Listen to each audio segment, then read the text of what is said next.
है किसी के चहल्लुम की,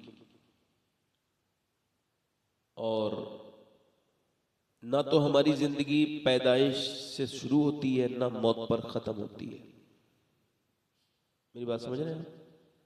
ना तो जब हम पैदा होते हैं तो जिंदगी तब शुरू होती है, बहुत दिनों पहले, वो तो हो गई है, और ना मौत पर खत्म होती है।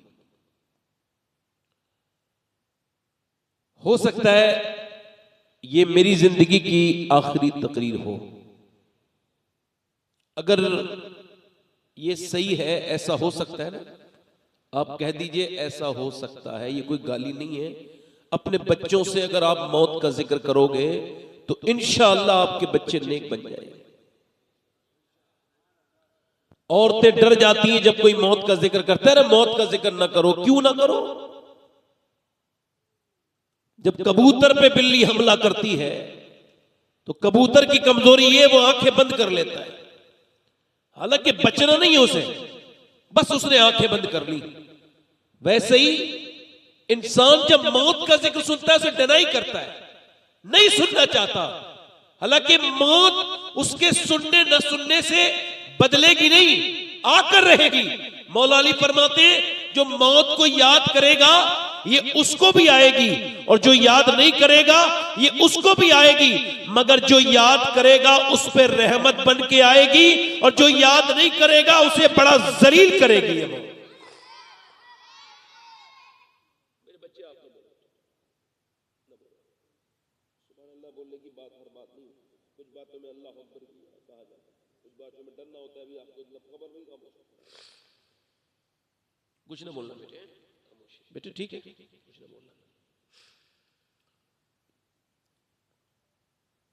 इसका मतलब यह है कि जो नौजवान ये समझ रहे हैं कि बूढ़ों को मौत आती है, और जिनको ये खबर हो, जिनको ये लगता है जवानों को कि हम नहीं मरेंगे। 17 साल का नौजवान, हाफिज कुरान की दस्तार होनी थी इसी साल, और फिर वो जुमे के दिन, पिछले जुमे को नमाज पढ़ने की तैयारी कर रहा है, नहा के बाहर निकला है, और फिर जब घर से निकला है तो घर के अंदर ही गिर गया। जब उसको अस्पताल ले जाया गया तो अस्पताल वालों ने कहा ये तो कब का मर चुका है। 17 साल का नौजवान, मां ये कह के रो रही है मेरे हाफिज तो बन जाता, मेरे बेटे तेरी दस्तार देखने की। मां पागलों की तरह रो रही है, और जमाना ये समझता था कि मौत सिर्फ बूढ़ों को आती है, मगर न जाने कितनी अमवात, कितनी मौतें इस पूरे हमारे आंखों के सामने हुई हैं, जिन्होंने ये बात सच कर दी है कि जवानों की लाशें और जनाजे निकल जाते हैं और बूढ़े खांसते हुए रह जाते हैं।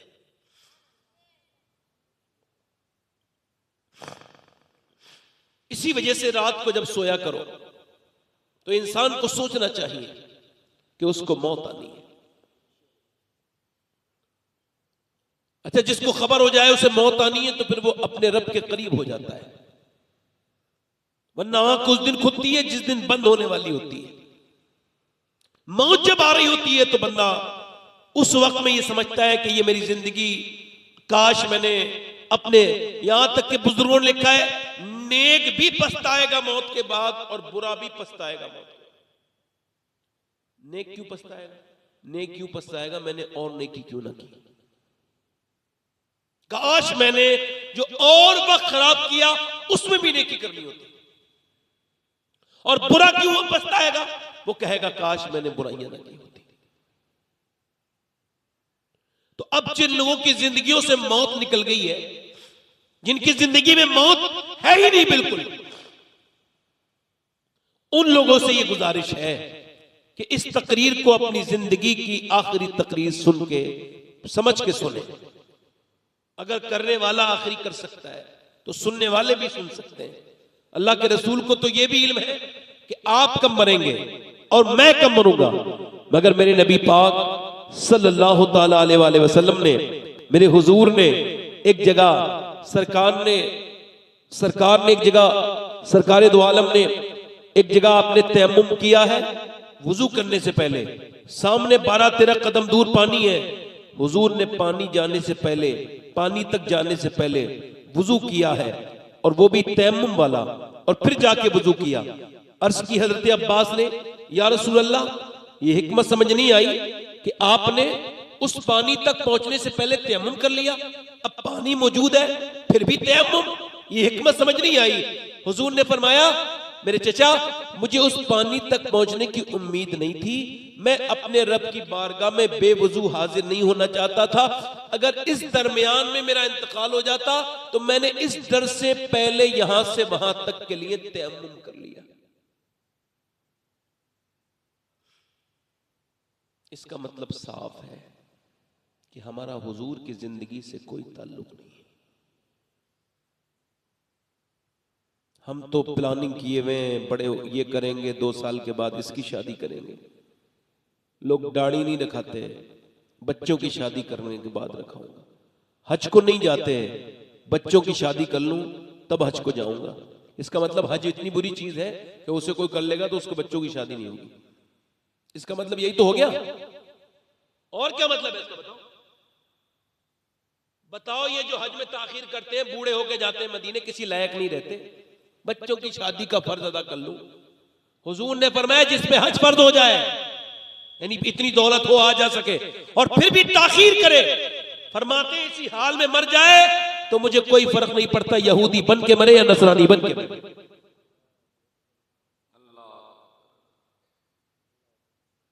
ये जो हज में ताखीर कर रहे हैं लोग, बूढ़े हो गए, एयरपोर्ट से ही जलील होना शुरू हो गए।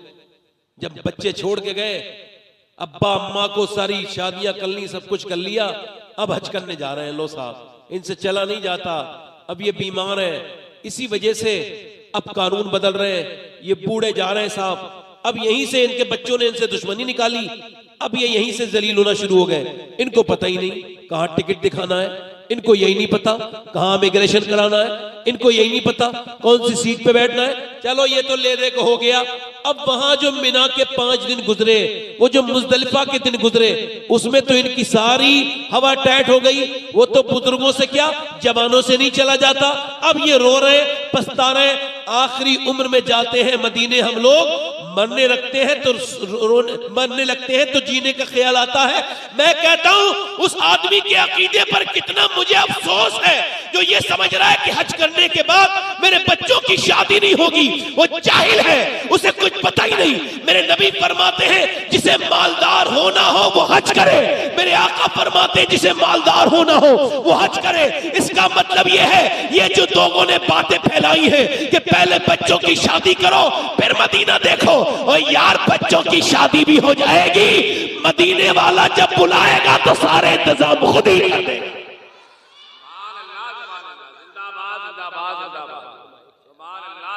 नाराए तकबीर, नाराए रिसालत, फैज़ाने औलियाए किराम, मसलके आला हज़रत, नाराए तकबीर, सुभान अल्लाह। ये किससे निकाली है ये बात कि जब मेरे बच्चों की शादी हो जाएगी तब करूंगा हज? ये कहां से आई ये बात? ये किसने बताई, मुझे बताओ ना। ये सिवाय इसके किसी कम अक्ल आदमी ने ये मशवरा किसी को दे दिया तो लोग समझ गए, पहले फर्ज अदा कर लो, बेटियों की शादी कर लो। अच्छा, बेटियों की शादी, बेटी अभी जवान भी नहीं हुई, चलो शादी करके चले जाओ। नहीं नहीं, हज के पैसे अगर तुम पे हैं फिर भी ताखीर करना हराम है। क्या है बोलो? हज फर्ज है, क्या है बोलो? इसमें ताखीर कर रहे हैं लोग। बड़े बड़े मैंने देखे, प्लाट खरीद लिए लोगों ने, प्लाट खरीद रहे हैं और फिर जाके मदीने दुआ कर रहे हैं मस्जिद में, या अल्लाह मदीना दिखा दे, या अल्लाह मदीना दिखा दे। अब प्लाट खरीदे पड़ा है और वहां कचहरियों में जाके नोटनियां लिखवा रहा है, और उधर देखो कारें खरीद रहा है, सब काम कर रहा है, और जब मदीने की बात आए तो अभी बुलावा नहीं आया है साहब। तो तेरे पास टेलीफोन नंबर दे दे, चल टेलीफोन करवा देंगे तुझे, मदीने से फोन आ जाएगा तेरे पास। क्या मतलब, कोई वहां के लोग तुझे टेलीफोन करेंगे? क्या दिमागी खराब हो गया, पागल ही हो गए, बिल्कुल पागल हो गए यार। हुजूर ने फरमाया, हज और उम्रा ये बेरोजगारी को और मोहताजी को ऐसे खा जाते हैं जैसे दीमक लकड़ी को चाट जाती है। बोल, कितनी अच्छी बात है नहीं? इसका मतलब यह है कि इंशाअल्लाह अब जिन लोगों ने मेरी तकरीर सुनी है वो हज करने जाएंगे। हुजूर ने फरमाया जिसको मालदार होना हो वो हज करे। नहीं आ रही आपको? हाँ, देखो कोई अगर आप में से सुभान अल्लाह नहीं कहेगा तो मेरी तकरीर पर कोई असर नहीं पड़ेगा। उसकी वजह यह है कि मुझे इतने 15 साल होने वाले हैं तकरीर करते हुए। अब अगर कोई मेरी बात पर ध्यान नहीं देता है तो उसकी अकल पे शक तो होता है, मुझे अपनी तकरीर पे शक नहीं होता। मुझे लगता है इसकी अकल कहीं और है इस वक्त, या तो मोबाइल में लगा हुआ है या कहीं और देख रहा है या कहीं और बात कर रहा है। आप इस बात ध्यान से सुनो। तो मेरे कहने का मतलब ये है मेरे भाई, जो आपसे अर्ज करने की मतलब है कि हो सकता है कि मेरी जिंदगी की यह आखिरी तकरीर हो। और आज के बाद जो सबसे बेहतरीन आपके बात करने वाला हूं, खास बात वो ये है कि आने वाला वक्त इतना खतरनाक है कि हो सकता है अगले दिनों में आपके और मेरे बच्चे अपना ईमान की हिफाजत करना मुश्किल समझे। क्योंकि बच्चों को अब बिगड़ता हुआ हम अपनी आंखों से देख रहे हैं। 10 साल के बच्चे वो सब कुछ कर रहे हैं जो पहले जवान बच्चों को इसका इल्म नहीं था।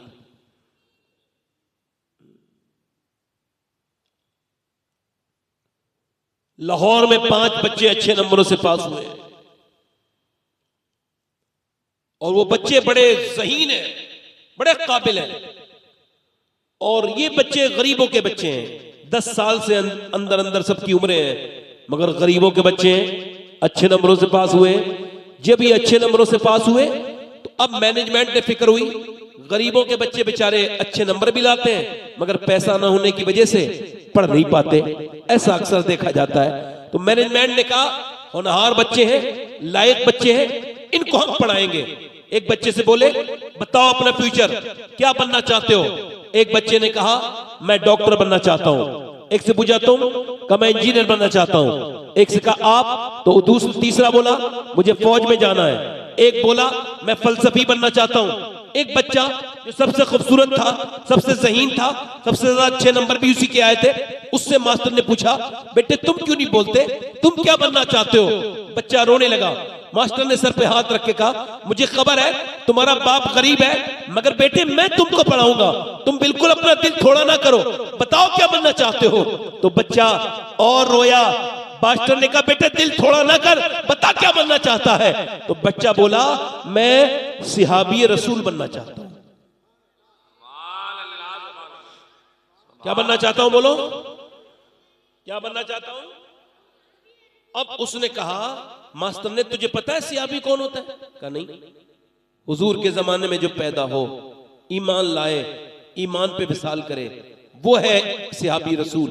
का ये तो मुझे नहीं पता मगर और मेरे मोहल्ले की औरतें, मेरे मोहल्ले की इलाके की औरतें अपने बच्चों को लोरियां सुनाती हैं, गाने सुनाती हैं, पंजाबी गीत सुनाती हैं, मगर मेरी माँ ने कभी मुझे न तो गीत सुनाया, न कोई गाना सुनाया, न कोई लोरी सुनाई, बल्कि वो हर एक रात में एक सहाबी की बात बताती है।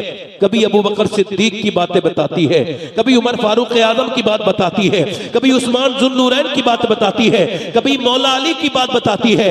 मेरी माँ कभी बिलाल हबशी की बातें बताती है और कहती है कैसे बिलाल के सीने पे पत्थर रखे जाते थे और जब उसकी पीठ के फपोके फूट जाते थे और उसके अंदर गर्म रेत दाखिल होती थी और जब वो चलन होती थी तो वो कहते थे हुवल्लाहु अहद और तड़प के कहते थे और शिद्दत से अल्लाह को याद करते थे। मेरी माँ ये कहती है कि सहाबा से हुजूर बहुत मोहब्बत करते हैं, लिहाजा मास्टर साहब मुझे वैसे ही बना दो जिससे मेरे नबी प्यार करे। मास्टर ने कहा बेटे तू सहाबी तो नहीं बनेगा मगर आदमी बहुत बड़ा बनेगा। वो बच्चा जब बड़ा हुआ उसका नाम डॉक्टर मोहम्मद इकबाल था। उसी ने कहा था कि मोहम्मद से वफा तूने तो हम तेरे हैं, ये जहां चीज है क्या लोहो कलम तेरे। नारे तकबीर, नारे रिसालत, मसलके आला हज़रत।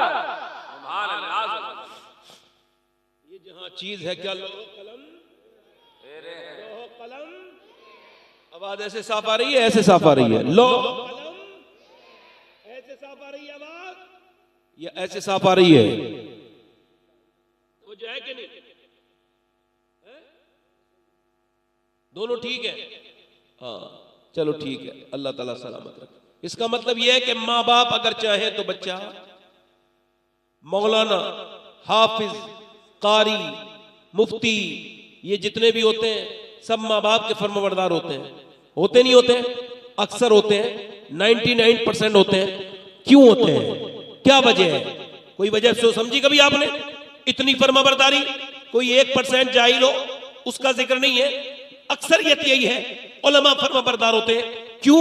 इमाम गजाली कहते हैं जब अपने बच्चे को बोलना शुरू हो तो देखो कि जब वो बोलना शुरू कर रहा है तो गोद में लेना और तजर्बा करना। मैंने तजर्बा किया है, आप लोगों से कहता हूं आप तजर्बा करना।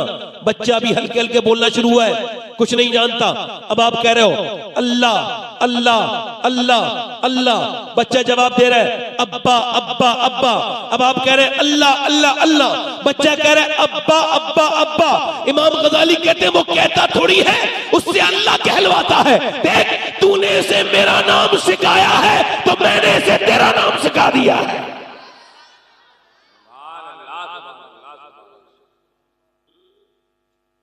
अब ये बच्चे जो पागल होते हैं अपनी मां के पेटों से, इन पर भी रिसर्च हुआ कि भाई ये बच्चे कौन हैं जो पेट से ही मां के पागल पैदा हुए, यानी जहनी डिस्टर्ब, इनका तवाजुन खराब है। तो कहने लगे ये वो बच्चे हैं, ऑक्सफोर्ड कहता है ये वो बच्चे हैं जब अपनी मां के पेट में थे तो इनके बाप ने इनकी मां को मारा। अब बताओ, मां को मार रहा है बाप और असर पेट के बच्चे पे हो रहा है। ये मेडिकल साइंस कह रहा है इस बात। कौन कह रहा है बोलो? इसको कह रहा है औरत दौरान हमल जो भी करती है उसका सीधा असर बच्चे पे होता है। टेंशन लेगी तब असर होगा, खुश रहेगी तब असर होगा। और वो जब डॉक्टर कहता है औरत से टेंशन न लेना, ज्यादा अमरूद खाओगी विटामिन डी बढ़ेंगे, धूप में बैठोगी पेट में बच्चा है विटामिन डी बढ़ेंगे। अगर तुम ये चाहती हो ताकतवर बच्चा हो, बादाम खाना, बादाम में आयरन होता है, सेब खाना, सेब में आयरन होता है। अब आप मुझे सब बताओ कि जब अल्लाह का बनाया हुआ सेब, संतरा, अनार, अमरूद अगर मां खाए तो बच्चे पे असर हो जाए, तो क्या अल्लाह का कुरान मां पढ़ेगी तो बच्चे पे असर नहीं होगा?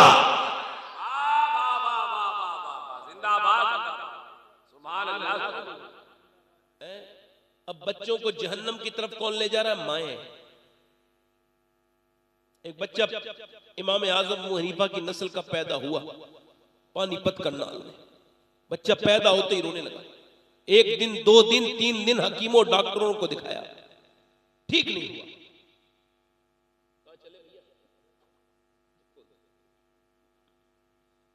कोई बात नहीं, आप मुस्कुराओ मत, कोई इतना मजाक ना करो, हुजूर की महफिल है। बात सुन लो मेरी, मैं कोई और बात नहीं कहूंगा, इस वजह से सुन लो। दुरूद पाक पढ़ो।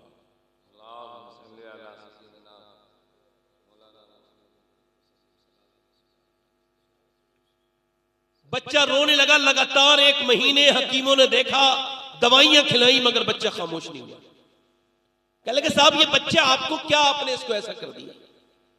1 महीने लगातार जब बच्चा रोया तो 1 महीने के बाद हजरत फखरुद्दीन बहाउद्दीन ज़करिया मुल्तानी के दामाद गुजर के जा रहे थे। उन्होंने कहा ये बच्चा रो नहीं रहा है, बल्कि ये बच्चा अल्लाह का जिक्र कर रहा है। अपने मुरीदों से कहा, मुरीदों ने कहा कैसे? आओ चलते हैं। पहुंचे घर पे, का कोई है? घर से बाप निकल के आया, जी ये मेरा बच्चा है। कहा आपको मुबारक, ये आपका बच्चा अल्लाह का वली है। कहा आपका दिमाग ठीक है? न तो ये सोया है न इसने सोने दिया है, 1 महीने से मैं परेशान हूं, हकीमों के पास लेके जा रहा हूं, आप इसको वली कह रहे हैं? कहा उसको बुरा ना कहो, मेरे पास लेके आओ। पास लेके आए, एक कान में कुछ पढ़ के फूंका, एक में कुछ पढ़ के सुनाया, बच्चा खामोश हो गया। लगा साहब क्या पढ़ दिया आपने ऐसा? हमने तो बड़ी दवाइयां कराई, ये बच्चा ठीक नहीं हुआ। कब? बाद में बताऊंगा, पहले बताओ क्या इसकी वालिदा कुरान की हाफिजा है? कहा साहब। कहा सुनो, जब ये अपनी माँ के पेट में था तो माँ ने उठते बैठते, चलते फिरते, खाते पीते इतना कुरान पढ़ा है, इतनी तिलावत की है कुरान की, ऐसे पढ़ा है कुरान कि बच्चे को माँ के पेट के अंदर आदत पड़ गई कुरान सुनने की। इसकी रूह की ग़िज़ा कुरान की तिलावत बन गई। बच्चा जब पैदा हुआ माँ जचकी में चली गई, वो गंदगी में उसने कुरान पढ़ा नहीं, लिहाजा बच्चे को भूख लगी थी कुरान की, उसका दिल चाहता था कि कुरान सुने, उसकी आदत थी। तुमने उसको दवाइयां खिलाई, मैंने उसके एक कान में एक आयत पढ़ी, दूसरे में दूसरी पढ़ी, बच्चा खामोश हो गया। उसी बच्चे का नाम शरफुद्दीन बू अली शाह कलंदर पानीपती है। तो माँ बाप के कहने से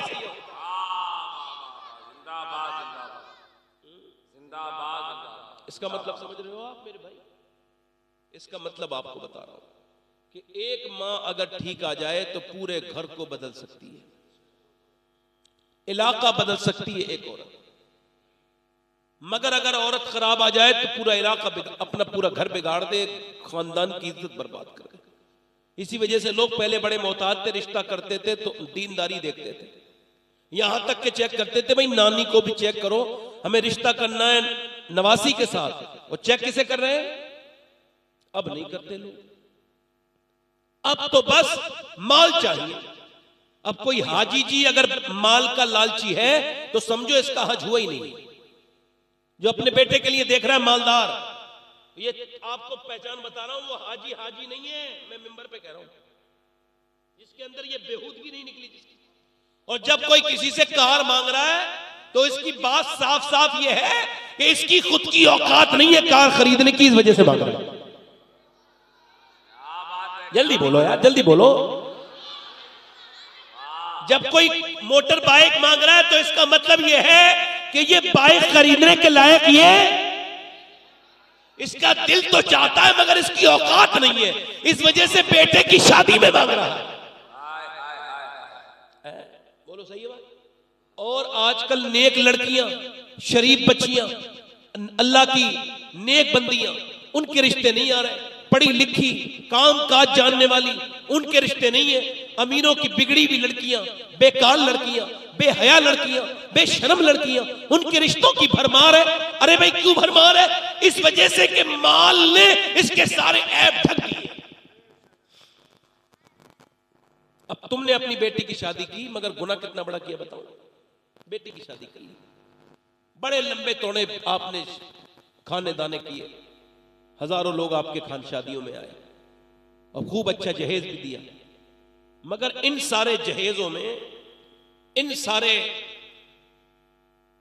मामलात को देखने के लिए बड़े घरों की औरतें भी आई और वहीं पे कुछ गरीब घर की लड़की भी आई। उसने जब देखा तेरी बेटी की शादी का ये इंतजाम, ये शान और शौकत, तो वो अपने घर में जाके मुसल्ला रोने लगी और उसने अपने रब से कहा, मालिक न तो मेरा बाप कभी ऐसा कमा पाएगा, न तो मेरी ऐसे कभी शादी होगी। उस बेटी के दिल को टूटने में किसका हाथ है? इसी अमीर आदमी का हाथ है। गरीब आदमी फिर रहा है, कोई ताबीज दे दो मौलाना साहब, सैयद साहब ताबीज दे दो, मेरी बेटी का रिश्ता नहीं आता। अब उससे कोई साफ साफ कैसे बताए कि बेटे मेरे भाई बुजुर्ग, ये रिश्ता जो आता है ना वो पैसों से नहीं, ये पैसों से आता है। आजकल तू गरीब है तो तेरे घर में इस वजह से रिश्ता नहीं आ रहा है। हम खुद एक दूसरे का खून पी रहे हैं।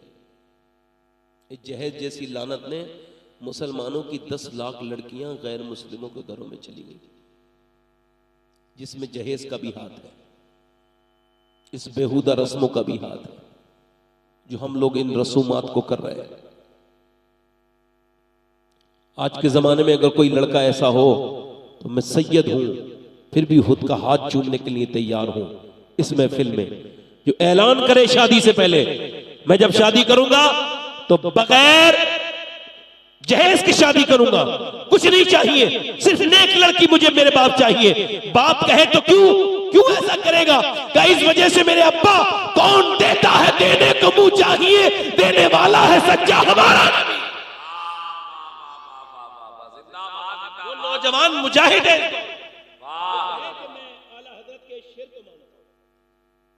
वरना कारें मिल जाती हैं तो कारों में तेल नहीं डालने के पैसे।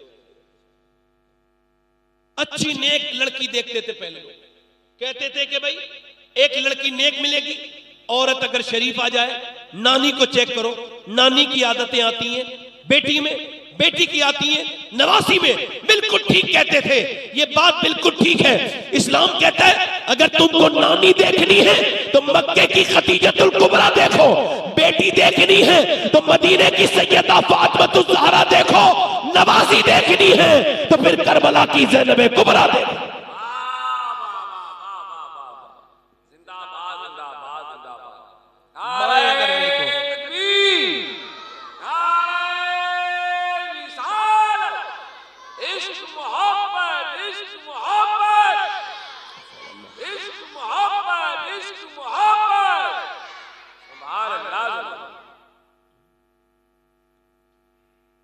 गैर मुनक़सिम हिंदुस्तान में चौधरी थे, चौधरी बाज़ैद, उनकी बीवियां थी दो, 100 नौकर, 1000 बीघा से ज्यादा जमीन। उन्होंने तीसरी शादी कर ली, तीसरी बीवी उन्हें ठीक मिल गई। कभी कभी बीवी ठीक भी मिल जाती है, इनको तीसरी बीवी ठीक मिली। ये बात मैं क्यों कह रहा हूं? इस वजह से कि बीवी नमाज पढ़ती थी। क्या करती थी बोलो? नमाजी थी। जल्दी बोलो। अब वो ऐसी भी नमाजी नहीं थी जो नमाज तो पढ़ती थी, यहां आई तो कोई नमाज ही नहीं पढ़ता है। न 100 नौकर नमाज पढ़े, न उसका शोहर नमाज पढ़े, न उसके बच्चे नमाज पढ़े, न कोई और नमाज पढ़े। अब उसका जो दिल है ना, वो बेचारे का जो दिल है वो उसका घबराने लगा, घबराहट होने लगा, घबराने लगा, और वो कुछ जो है ना परेशान हो रही है। उसने कोई ताने नहीं दिए, उसने कोई किसी को ये नहीं कहा कि मैं नमाज पढ़ती हूं तुम नहीं पढ़ते, इसी बात का झगड़ा लगा लेती। नहीं नहीं, वो नमाजी हो ही नहीं सकता जो दूसरों को कमतर समझे और अपने आप को बड़ा समझे। उसने क्या किया, ये सोचा कि भाई नमाजी कैसे मनाना है, ये दिमाग लगाया। तो नसीहत करना तो बड़ा आसान है, मगर नसीहत कैसे करना है ये मुश्किल है करना। एकदम नसीहत कर देने से बिगड़ जाता है मामला, कभी कभी टोकने से और मामला बिगड़ जाता है। जैसा कि आजकल चल ही रहा है, लोग नसीहत करना करते हैं मगर ये पता नहीं करनी कैसे चाहिए, कैसे अल्फाज होने चाहिए, किस तरह से बात करनी चाहिए, किस तरह से इस्लाह करनी चाहिए। उसने कोई ऐसी बात नहीं की। उसने दिमाग लगाया कि चौधरी के लिए दूध लेके जाता है उसका नौकर, तो उसने कहा भाई अब नौकर से दूध, बोली तुम लेके नहीं जाओगे मैं लेके जाऊंगी। सोते वक्त दूध लेके गई, चौधरी को बेहतरीन तरीके से उसने दूध को हटाया, बादाम शदाम डाले और बेहतरीन तरीके से गुड़ डाल के लेके गई। चौधरी से कहा लीजिए दूध। उसने कहा मेरी तो और बीबियां हैं, वो कभी नहीं लेके आई। कहा हुजूर मेरा ज्यादा हक बनता है आपकी खिदमत करने का, आप लीजिए, मेरा हक क्यों मार रहे हैं आप, लीजिए। उसने दूध पी लिया, दूध बड़ा जायकेमंद था, पी के खुश हुआ। कह लगी मैं आपके पांव दबाना चाहती हूँ। कहा क्यों? कहा अपने घर पे माँ बाप की खिदमत करती थी, अब आपकी खिदमत मेरे ऊपर लाजिम है, अब आप पांव मुझे दबाने दीजिए। वो पांव दबाती रही, अच्छा दबाने लगी। अच्छा वो जानती भी थी कुछ और लोग दबाते पांव तो और दर्द कर देते हैं, उसको पता था कहां दबाना है। उसने जैसे ही दबाया रिलैक्स फील हुआ, चौधरी को आराम आने लगा। जैसे ही उसकी आंख लगी सोने लगा, खर्राटे शुरू हुए। कह लगी चौधरी साहब मैं जा रही हूं और आपको भी नींद आ रही है, अगर आप बुरा ना माने और अगर इजाजत दें तो सुबह फजर की नमाज में उठा दूं।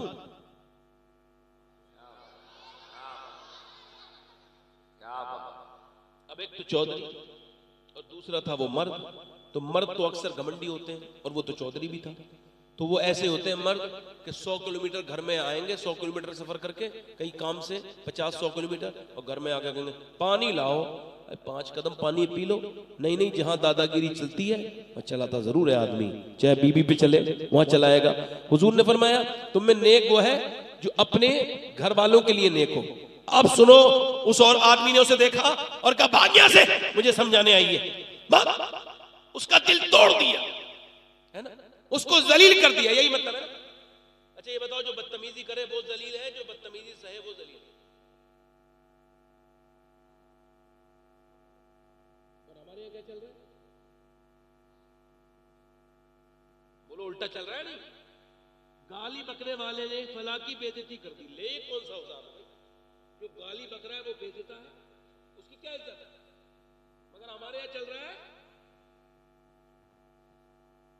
अब आप मुझे बताओ, क्या नजरिया आज से बदलोगे? नजरिया किसको कहोगे बेइज्जत?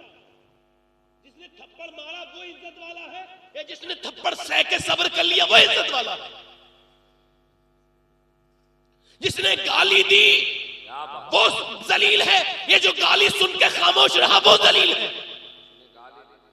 अच्छा मुझे बताओ, इज्जत किसकी अल्लाह ने दी?